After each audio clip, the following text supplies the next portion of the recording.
going to take a look. This is a classic example of a cool but simple lick with some nice little syncopation in it. This is, of course, Beast of Burden, 1978. Some Girls, Keith Richards, Mick Jagger. And very simple guitar part. We're going to mostly talk about Keith's part, which I assume it's Keith's part. That's what you hear on the right channel, if I got my everything lined up first. What we hear at the beginning.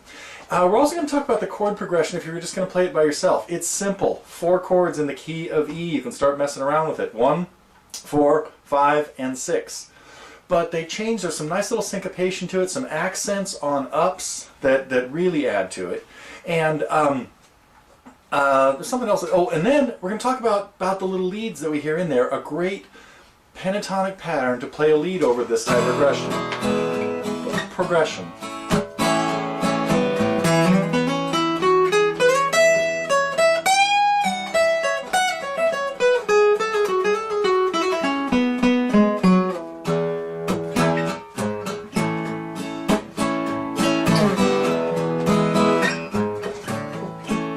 Anyway, coming up, a short look at Beast of Burden.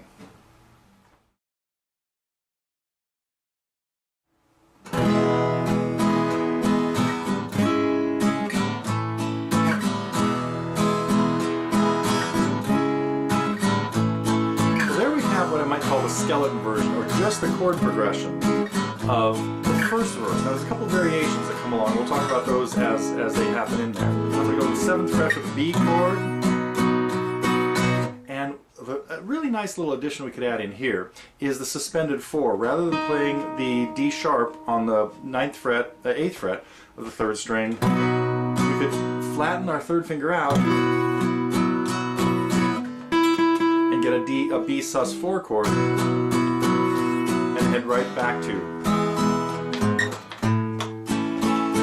or the other bass part.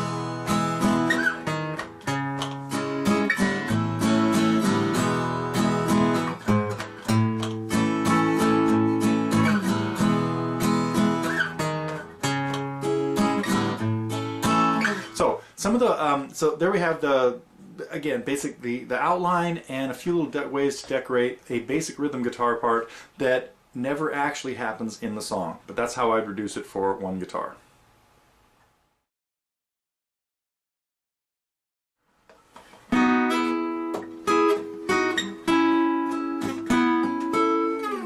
What I think is Keith's part is based really on triads, mostly playing the 2nd, 3rd, and 4th strings, as they're just reductions of our standard bar chord shapes. We have 2 main shapes, an E shape and an A shape. And if we reduce the E shape to the top 3 strings, we get this. I'm at the 3rd fret where it would be a G. If we reduce it to 4 strings, or expand that to 4, we'd have this. A tiny chord. Sometimes people learn to play F this way as just a 4-string F. So that's our basic E shape that we're going to use in certain spots in this song. Our basic A shape would be a reduction of this. And a cool thing to do with this is not really reduce it to the top 3 strings as much, but to the 2nd, 3rd, and 4th strings, which give us 3 notes at the same fret and not really bringing the 1st string into the equation. The main little vamp that we hear in Keith's part is fairly simple, and especially if you just keep a steady pattern going with your right hand, keep the steady down and ups going.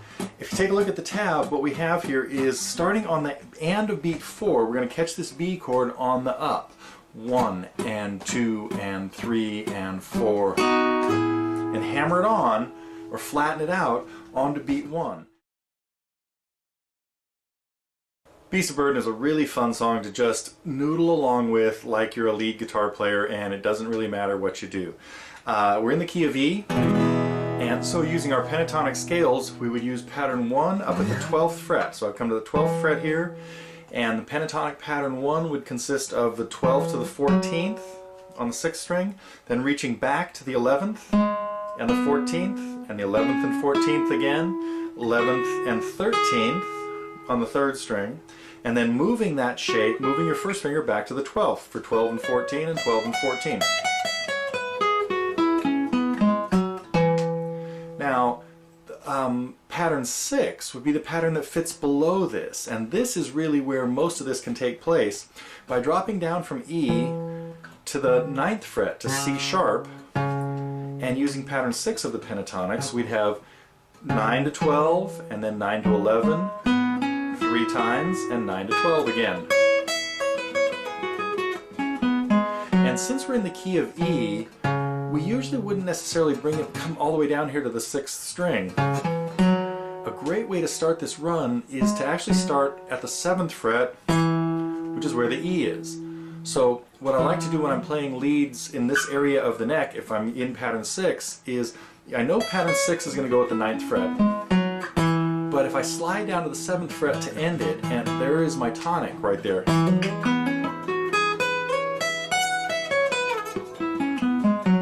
So using what I would call pattern 5 for the first two notes, 7 to 9 on the 5th string, sliding in from 9 to 11, and now I'm in pattern 6 for 9 and 11 again, 9 and 11 again, and then 9 and 12, but then you sliding that 12 up to 14, and now I'd be thinking in pattern 1. And the note at the 14th fret is a great one to bend. You need to bend it a whole step.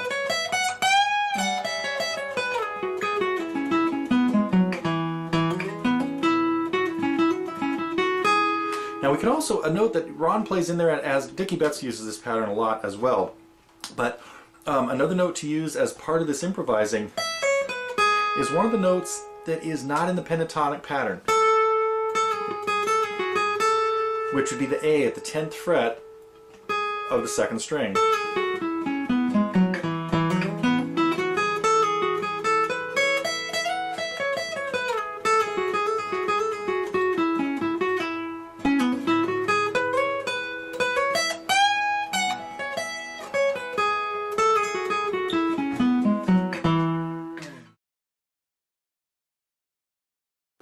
I hope you picked up a few things in this lesson that can be like adapted and carried over into other lessons. This whole idea of creating a second guitar part, in this case kind of a first guitar part, because the first guitar part we created didn't really happen on the record. When you have a whole band doing stuff, bass, drums, maybe keyboards, you don't need the guitars doing this. The guitars can be spared.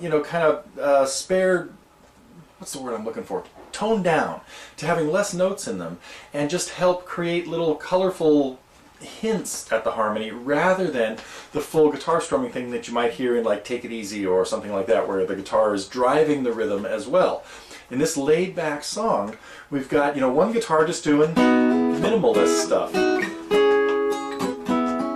And that's the kind of thing that you can always do as a second guitar part. If a song was doing this, A to D to E maybe.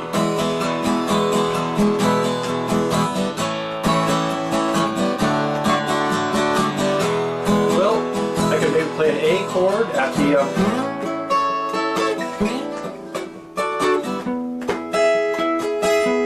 using the same shapes we just had in here. A C shape at the 9th, to an E shape at the 10th for the D chord, to an A shape at the 9th for the E chord. And I could mess around with them.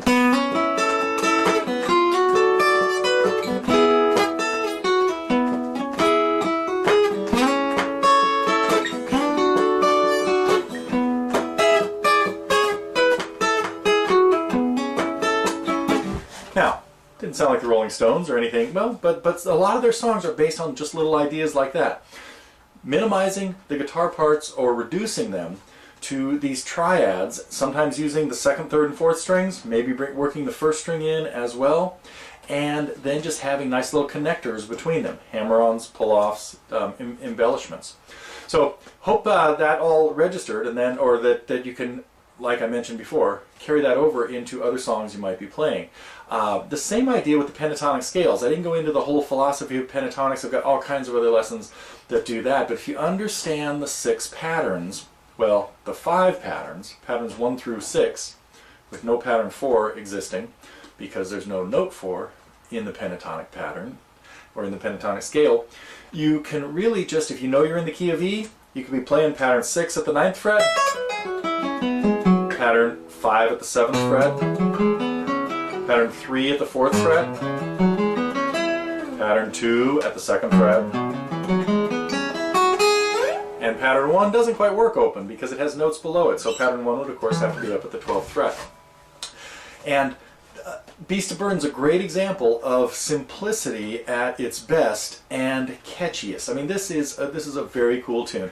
Lyrics are kind of a lot of improvising going on in the lyrics, which is one of the reasons I didn't bother to like print up a lyric page or anything like this. This is more of a, almost falls into the IRL, the intros, riffs, and licks kind of lessons that we have going way back to the early days.